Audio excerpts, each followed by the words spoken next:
Si Teopilo sa aklat ay isinulat ang tungkol sa lahat ng mga gawa at ipinuro ni Jesus mula sa simula hanggang sa araw na aakyat siya sa langit pagkatapos na makapagbigay ng mga tagubilin sa pamamagitan ng Espiritu Santo sa mga apostol na kanyang hinirang. Pagkatapos na siya ay magdusa ay buhay siyang nagpakita sa kanila sa pamamagitan ng maraming mga patunay. Nagpakita siya sa kanila sa loob ng 40 araw at nagsalita sa mga bagay tungkol sa kaharian ng Diyos. Habang kasalo nila, pinagbilin niya sa kanila na huwag umalis sa Jerusalem, kundi hintayin ang pangako ng Ama. Sinabi niya, ito ang narinig ninyo sa akin, sapagkat si Juan ay nagbautismo sa tubig, subalit hindi aabutin ng maraming araw mula ngayon. Kayo ay babautismuhan sa Espiritu Santo nang sila'y magkatipon. Siya'y kanilang tinanong, Panginoon, ito ba ang panahon ng pagbalik mo sa kaharian sa Israel? At sinabi niya sa kanila, hindi ukol sa iyo na malaman ang mga oras o ang mga panahon na itinakda ang Ama sa pamamagitan ng kanyang sariling autoridad. Ngunit tatanggap kayo ng kapangyarihan pagbaba sa inyo ng Espiritu at kayo'y magiging mga saksi sa Jerusalem, sa buong Judea at Samaria at hanggang sa kaduluduluhan bahagi ng lupa. Pagkat sabi niya ng mga bagay na ito, habang sila'y nakatingin, dinala siya sa itaas at siya'y ikinubli ng ulap sa kanilang mga paningin. Samantala nakatitig sila sa langit at siya ay papalayo, biglang may dalawang lalaki ang tumayo sa tabi nila naputing damit na nagsabi, kayong mga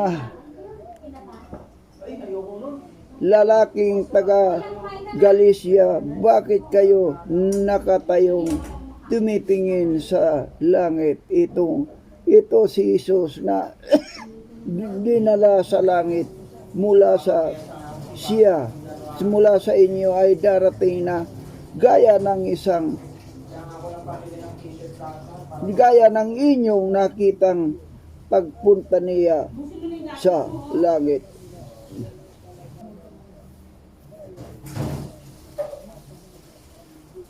Pagkatapos ay bumalik sila sa Jerusalem buhat sa tinatawag na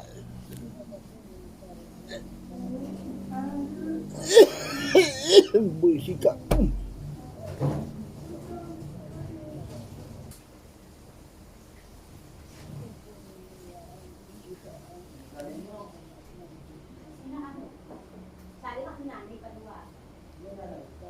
Bundok ng Olibo, malapit sa Jerusalem na isang araw ng Sabat lalakarin.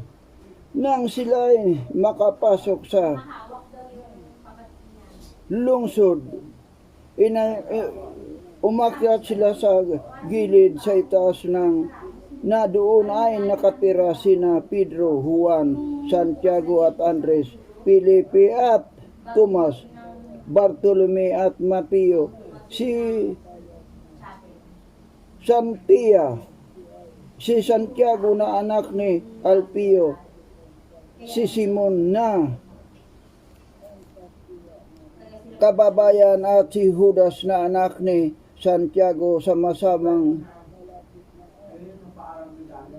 itinalaga ng lahat ng mga ito ang kanilang sarili para sa panalangin kasama ang mga babae, si Maria na ina ni Jesus at ang kanyang mga kapatid. At ng mga araw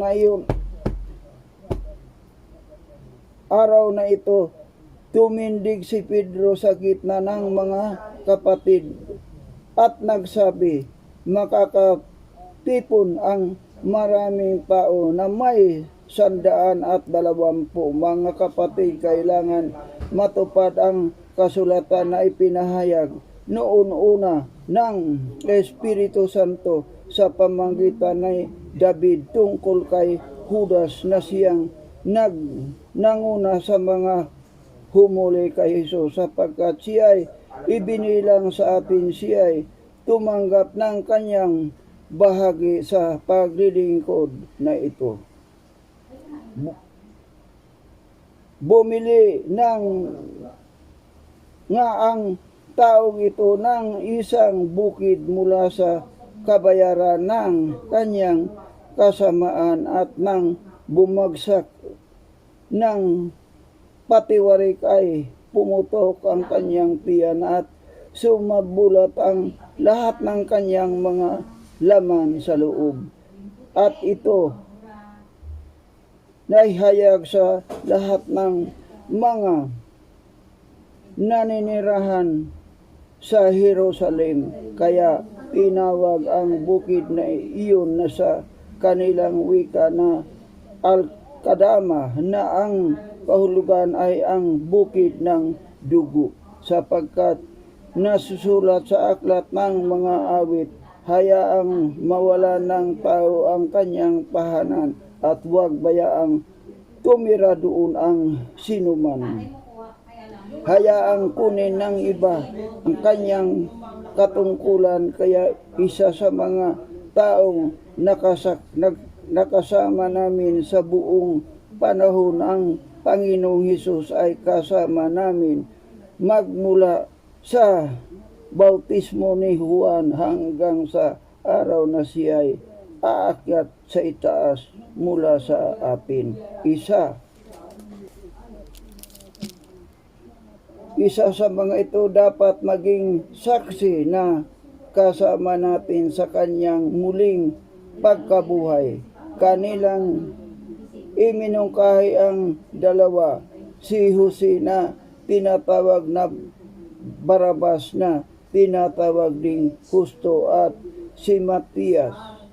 Sila ay nanalangin at nagsabi, Panginoon, ikaw na nakakaalam ng puso ng lahat, ipakita mo kung sino sa dalawang ito ang inyong pinili upang pumili sa paglilingkod na ito, at sapagkat apostol na tinalikuran ni Judas upang siya ay pumunta sa sarili niyang lugar at siya ay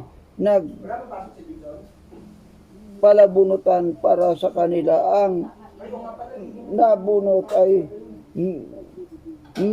Matias at siya ay ibiniling sa 11 apostol.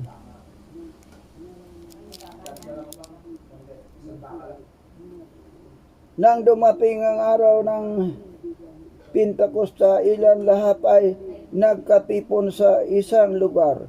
Biglang dumating mula sa langit ang isang ugong na gaya ng isang humahagibis na hangin malakas, at pinuno nito ang buong bahay kung saan sila nagkaupo.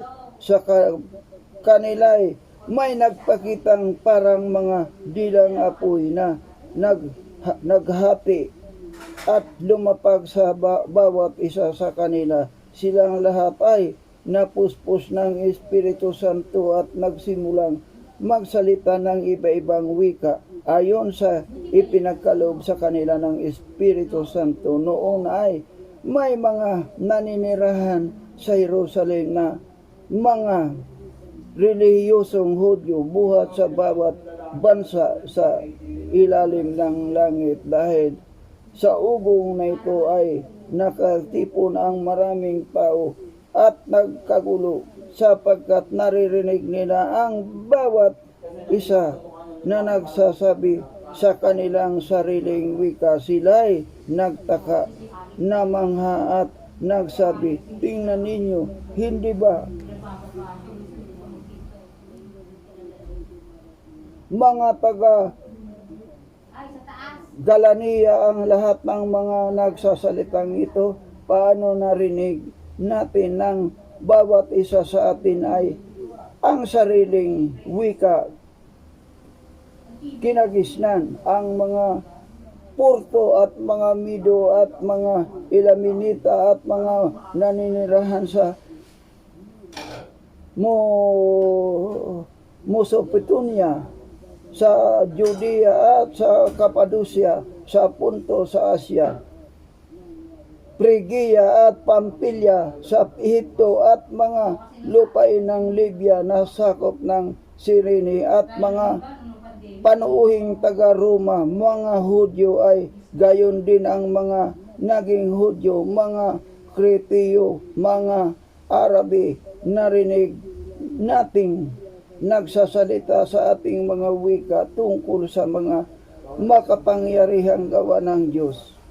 Sila'y lahat ay nagtaka na gulumihanang sinabi ng isa, ano ang kahulugan nito? Ngunit ang mga manlilibak na nagsabi, sila'y lasing sa bagong alak.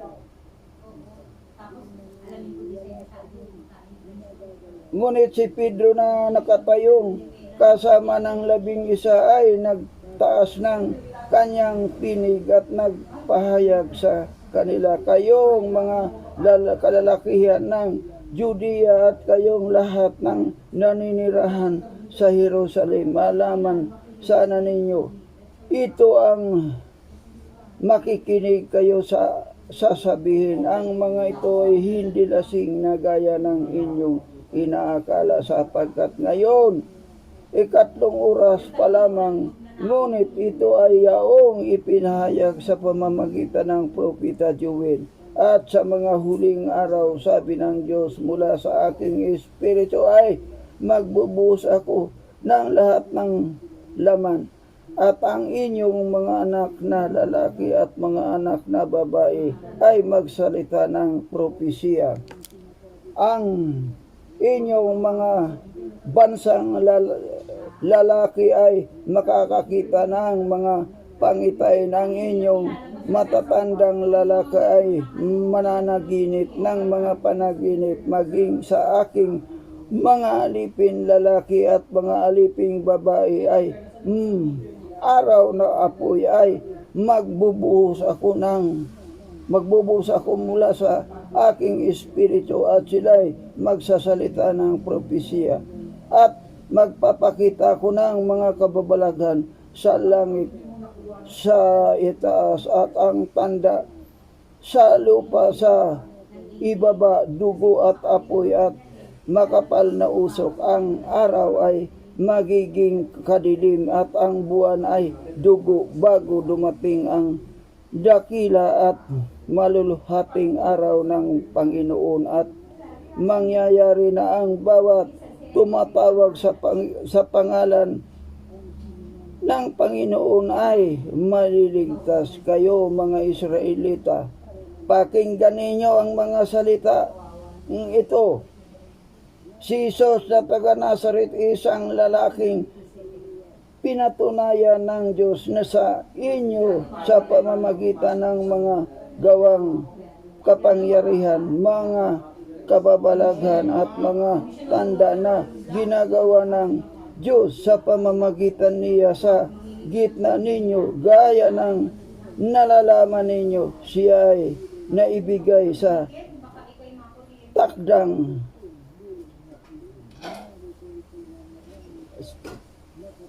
pasya at unang kalaman ng Diyos ay inyong ipinangako sa krus.